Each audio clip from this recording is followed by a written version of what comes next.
We can't do anything without that. The world has taken from Islam the material things, the knowledge. When this information gets in the books, it's knowledge. But when it's in the heart, it's wisdom, because that wisdom is a power. It is the power that can control the earth, the heavens and the earth. Allah gives that, and only Allah gives that. But a book, anybody can get a book and read. What is the distinction? Shaitan reads books. Shaitan is a scholar.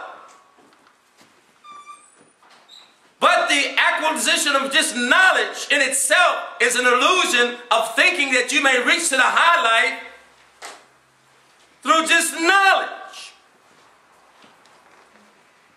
We can only reach to the high life with wisdom, which is from Allah Almighty.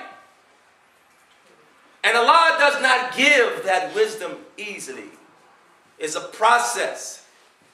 You don't get a pie of cake unless you go through a process of putting the different ingredients to bring it about a cake. Even if you had all the ingredients laid out, you had the sugar or whatever you put, and you had the milk, and you had it all set out, and you had the flour, it's not a cake. You have to know how to blend those ingredients and to be able to bake it to a certain temperature to bring about that cake. It's a process. We're not going through the process of reaching to our greatest good. We are avoiding that by thinking ourselves to be better than what Allah Almighty has intended us to be without going through the process. We're still like the milk that's in the carton, thinking ourselves a cake. Who's going to eat us? No one. Who's going to taste us? No one. You say I'm a cake and you're still milk. You say you're a cake, you still haven't even broken the shell to get the yolk out of the egg. You're a cake with icing and a cherry on it. This is how mentality, and our religion, our way of life is from imagination.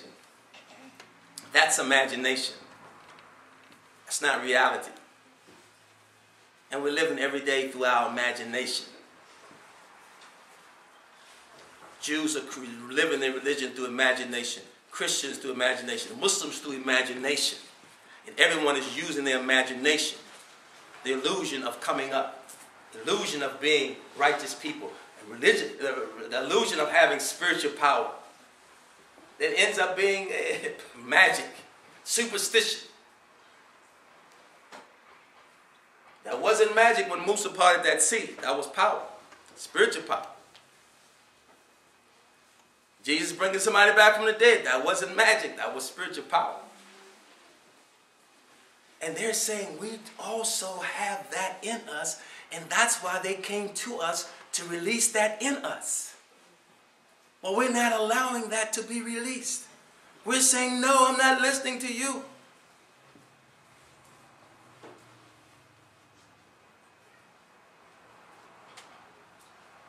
What is wrong with us? And that's why when we're out on our own, we don't have a clue what to do.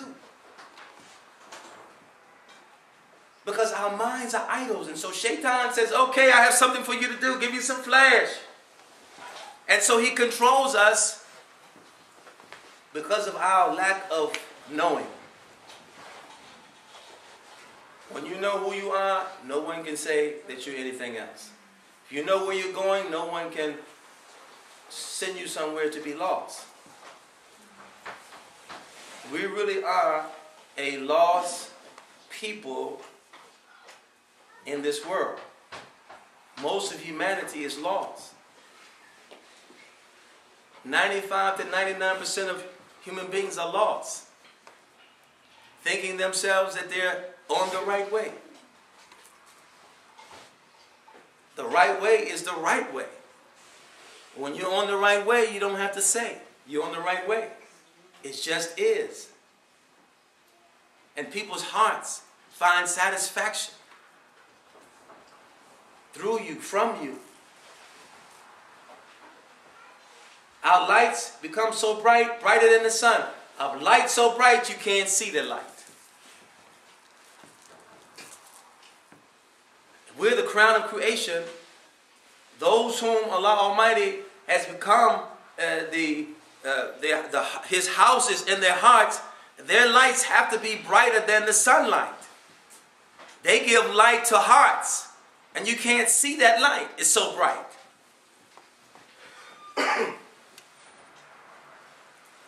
That's real light.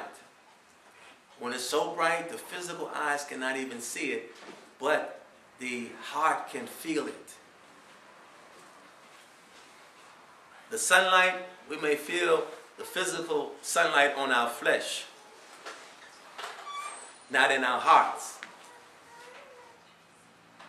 But that sunlight from divine presence, our hearts feel that light. That's the real light. So we're asking Allah Almighty to forgive us here and hereafter. Woman, long tawfiq al-Fatiha.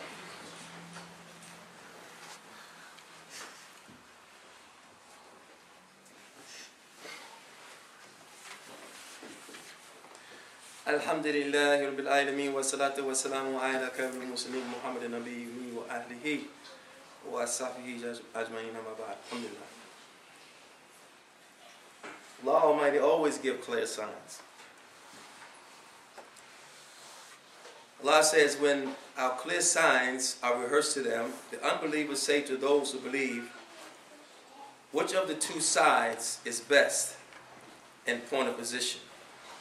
Which makes the best show in counsel? Allah says that He makes everything clear to us. Truth is clear from falsehood. Allah says there's no compulsion in religion. Okay, you don't have to listen. You don't have to do. Allah is saying, I'm not going to make you do what is right.